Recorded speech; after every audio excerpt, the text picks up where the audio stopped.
अगर आपको मेडिटेशन और हेल्थ की बातों को अच्छी रीति समझना है तो यूट्यूब चैनल है शिव शक्ति मेडिटेशन बीके कुसुम। फिर सब्सक्राइब करेंगे और जो लक्ष्मी नारायण का आइकॉन है उस पर टच करेंगे तो हमारी चैनल खुल जाएगी। वहाँ प्लेलिस्ट में आपको सब कुछ ग्रुप वाइज मिलेगा। साथ साथ लाइक शेयर और कमेंट भी कीजिए। इससे आपका दुआ का खाता बढ़ेगा, बुद्धि का ताला खुलेगा और आप जल्दी जल्दी आगे बढ़ सकोगे। ओम शांति।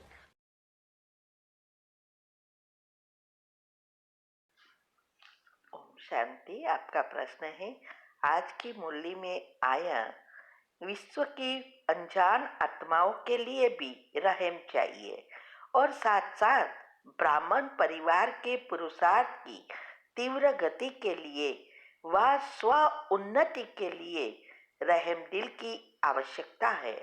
स्व उन्नति के लिए स्व पर जब रहम दिल बनते हैं तो रहम दिल आत्मा को सदा बेहद की वैराग्य वृत्ति स्वतः ही आ जाती है। स्व के प्रति भी रहम हो कि मैं कितनी उच्च से उच्च बाप की वही आत्मा हूँ और वही बाप समान बनने के लक्ष्यधारी हूँ।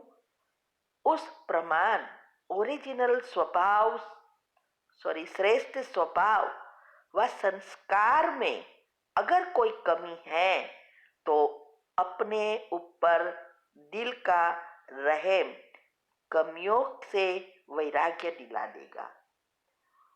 ये समझना है। उत्तर है ज्ञान युक्त रहम दिल बनना है। इसके लिए कहा कि आलस्य, अलबेलापन, ईर्ष्या और घृणा ये सभी से किनारा करने की शक्ति हो वही रहम दिल बन सकता है। क्योंकि अगर हमारे अंदर ये सारी नेगेटिव या अवगुण है तो हमारे इसका मतलब यह हुआ कि हमारे आत्मा में शक्ति है ही नहीं। अगर शक्ति नहीं है तो रहम दिल नहीं बन सकते। आलस्य, अलबेलापन, यो भोग विलास, निंद्रा ये सब मूलाधार चक्र की देन है। जब हम पॉजिटिव बनते जाते हैं, सातवें चक्र के एनर्जी बदलते हैं और योग अच्छा लगने लगता है तो धीरे धीरे हमारी चक्र की एनर्जी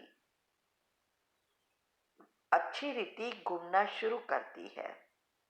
पहले 7 चक्र के इस जन्म की एनर्जी लेयर्स बदलते हैं और धीरे धीरे जैसे जैसे हमारे संचित कर्म भस्म होते जाते हैं, अब हम जब अनाहत चक्र तक पहुंचते हैं तब हमारे प्रेम निस्वार्थ प्रेम हो जाता है।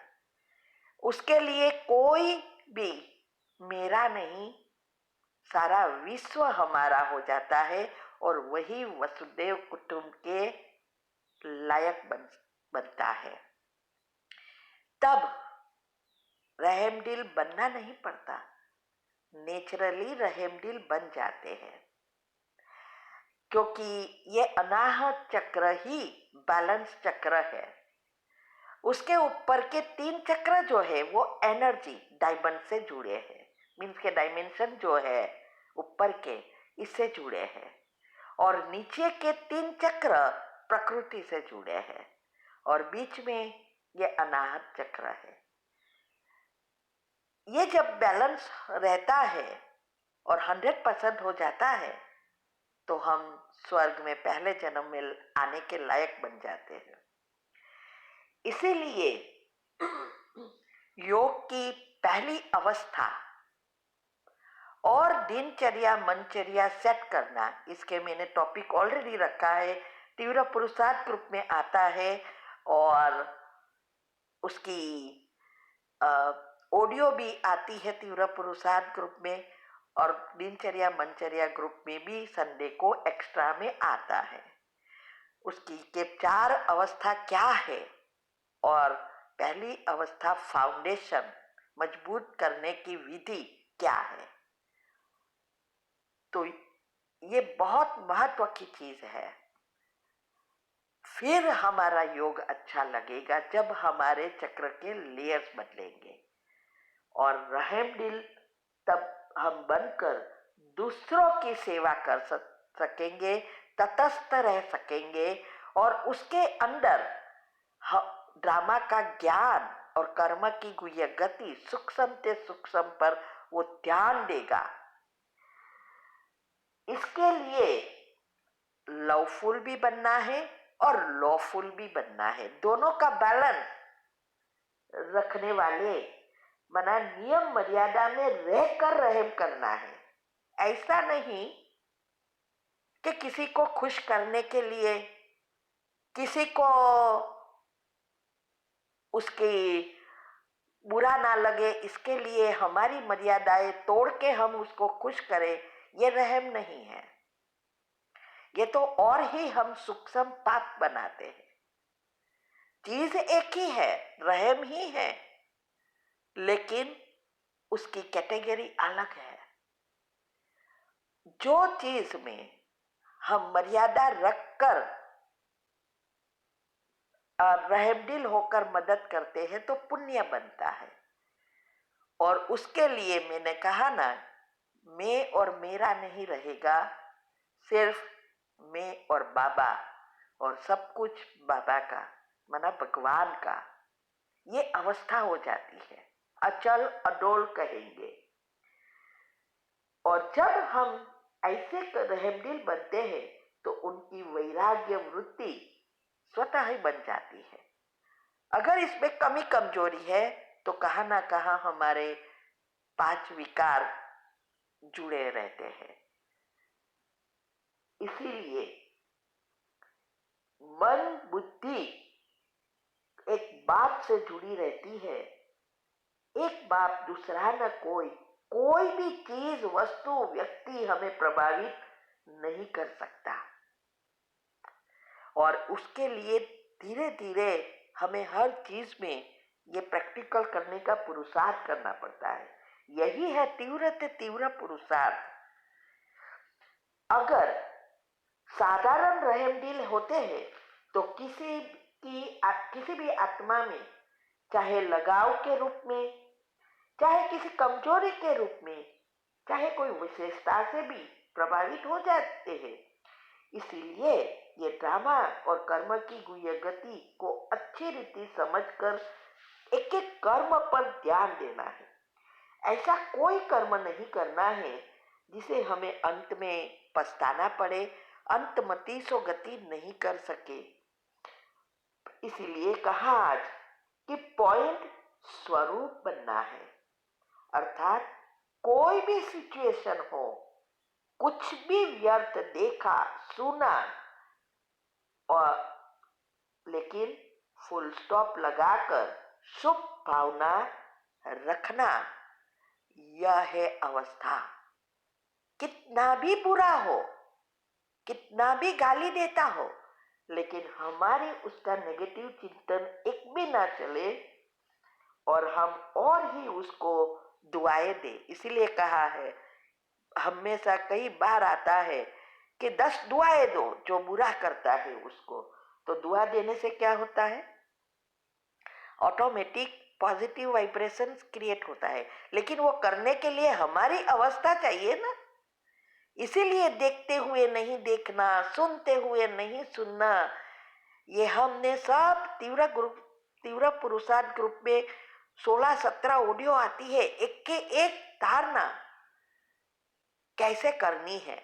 योग युक्त, युक्ति युक्त, जल्दबाजी कभी नहीं करना है, वरना अपने ही पांव पर कुहाड़ी देकर वहां ही हमारा पुरुषार्थ स्टॉप कर भाग्य काट देते हैं।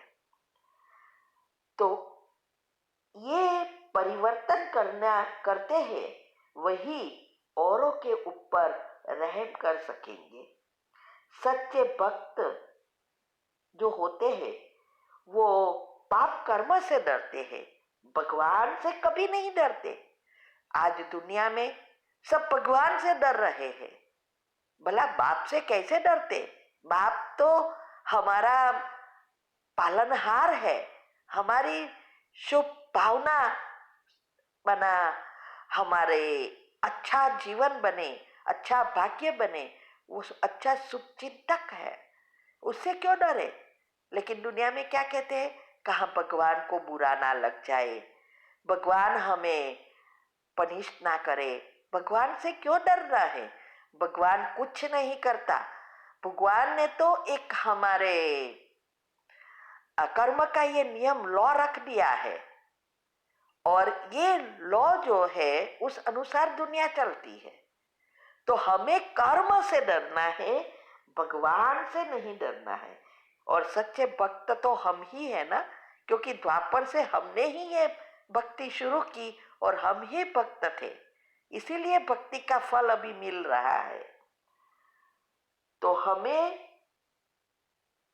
भगवान से न डरकर, पाप कर्म से बचकर, रहमदिल बन अपने परिवार की आत्माओं की, चाहे अनजान आत्माएं हैं या विश्व की अनजान आत्माएं भी है, सब पर यह रहम तब ही कर सकेंगे जब तक हम रहमदिल ना बने, अपने आप को परिवर्तन ना करें, तब तक रहमदिल नहीं बन सकते।